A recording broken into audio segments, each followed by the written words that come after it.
And also earlier I spoke with Patrick Falk, WION's correspondent from Beijing, in terms of what is playing out in Hong Kong presently, and this is what he had to say.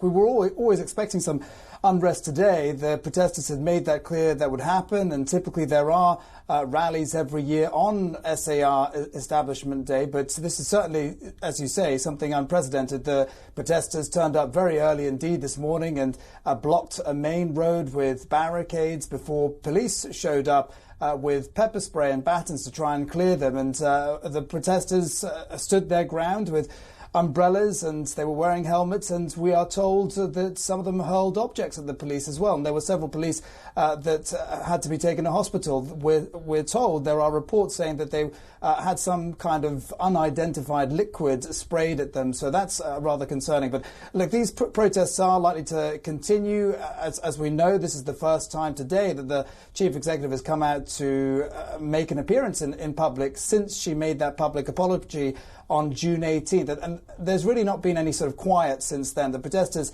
have continued with their fight, and things could get out of hand. There is meant to still be a large rally, a large march that's meant to happen later on today. And of course, some of the pro-government voices have come out as well, or I should say pro-police voices came out yesterday.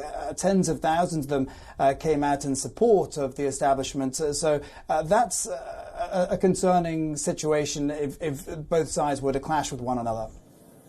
Patrick Falk, they're reporting from Beijing. Let's now shift our attention to Turkey, where the Turkish President Recep Tayyip Erdogan has revealed that the first delivery of the Russian S-400 missile defense system will take place within the next 10 days.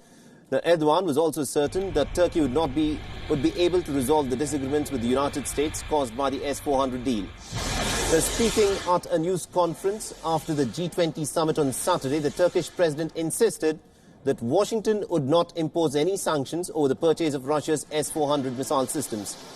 Remember, Turkey and the United States are both NATO allies, but they've been at odds over Ankara's decision to purchase the S-400 missile system from Russia. Now, Washington had warned of sanctions if the delivery took place, but Turkey has reiterated that it would not back down in the interest of its own national security. Now, irrespective of US's warnings, Turkey has decided to proceed with the purchase of the S-400 missile defense system. Thank you. All right, now after the Trump-Kim historic meeting at the demilitarized zone, talks with Pyongyang over North Korea's nuclear program will resume mid-July. Now, the U.S. Secretary of State Mike Pompeo has indicated that preparations will begin pretty immediately. Listen in. Wasn't that a gamble, the way he did it?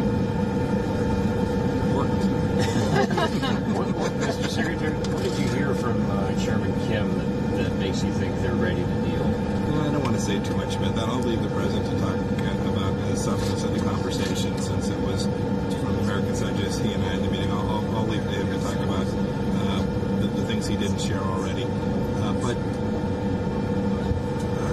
I left there with a recognition. I think that Chairman Kim really wants to get something done, something very significant, that we want to do so in a timely way. The President said we're in a hurry. I think that's true. In no hurry? Yeah, the President said that repeatedly. I think Chairman Kim shares that view. We'll proceed with, what was it? All deliberate speed. And also, U.S. President Donald Trump became the first sitting U.S. president to set foot in North Korea on Sunday when he met with Kim Jong-un in the demilitarized zone. Now, the meeting was initiated on the spur-of-a-moment tweet by Donald Trump, and North Korean leader Kim Jong-un said that he was in fact surprised by Trump's invitation to meet him at the North-South Korean border.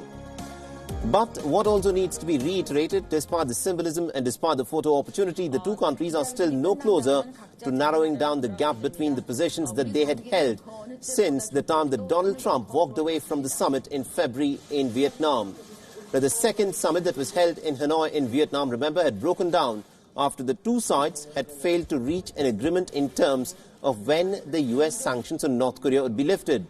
Now, the United States demands that North Korea should give up its nuclear weapons, but on the other hand, North Korea demands that sanctions should be lifted incrementally on the basis of what it has been doing in cutting down on its nuclear stockpile.